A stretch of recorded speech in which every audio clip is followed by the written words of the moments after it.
Would you believe that one of the predecessors to this was actually this? True story, bro. This is Diecast Emporium Military Mondays, brought to you by my friends at smallscalehobbies.com. And in this week's episode, we are going to learn about the M561, otherwise known as the Gama Goat. Let's start off with the nickname Gama Goat. Why is it called the Gama Goat, and where did it come from? Well, it comes from two places. Gama, from the inventor of its powered articulation joint, and Goat, for its mountain goat-like off-road ability. The M561 was a six-wheel drive, semi-amphibious off-road vehicle used by the United States military during the Vietnam War. Both the front and rear axles are steered axles, and they turn in opposite directions. So upon initial glance, you may think that this is a 4x4 vehicle pulling a trailer. That's not true. This is a 6x6 cargo ton truck where the front axle turns and the rear axle turns. It was designed by Chance Voigt Aircraft in 1962 through 1966, and it was produced from 1969 to 1973. Among the other variations of this cargo version that you see in front of you was a troop carrier as well as an M79-2 ambulance. Alright, the model you see in front of you is an older model by Roco MiniTanks. They actually still sell this as a kit, but no longer as a ready-built model in the good old days when Roco MiniTanks was around.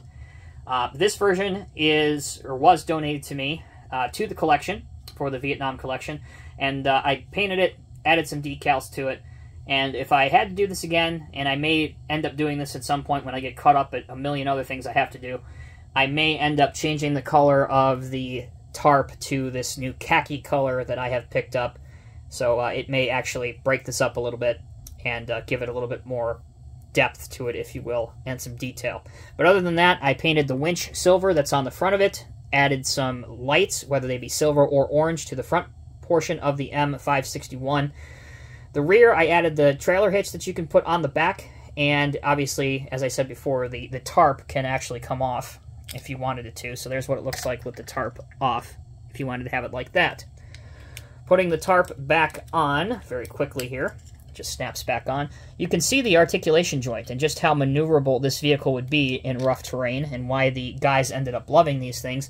And it's kind of hard to imagine today that something this small and this mechanically simplistic led to, you know, your Humvees and some of your off-road vehicles that the U.S. military uses today. Paint that I used for this, Tamiya Olive Drab, which is the newer style olive drab. Not the same olive drab that you would use for some of the older World War II era vehicles. And these decals I also purchased from Small Scale Hobbies. You can see the U.S. Army, the stars and the logos, U.S. Army, and a different battalion number here. Again, I have researched these vehicles meticulously prior to filming these videos, so the decals, the numbers, the stars, placement, all of that is as accurate as I could possibly get based on the reference material that I used for this vehicle. So that'll do it. A very simplistic and very short edition of Diecast Emporium Military Mondays for this week's episode. I love this vehicle. It's unusual. I love unusual vehicles, especially when we're talking about military history. It's a shame that this thing didn't stick around in service that long, but it is important because, of course, as I said, you know, it led to the CUCV, or the commercial utility cargo vehicles, and then on from there, the Humvees, as we know them today.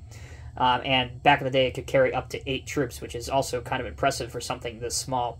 But in terms of service length, it wasn't in service that long, and actually, even today, a lot of these you can find in forestry service for forest firefighting, or even volunteer firefighting.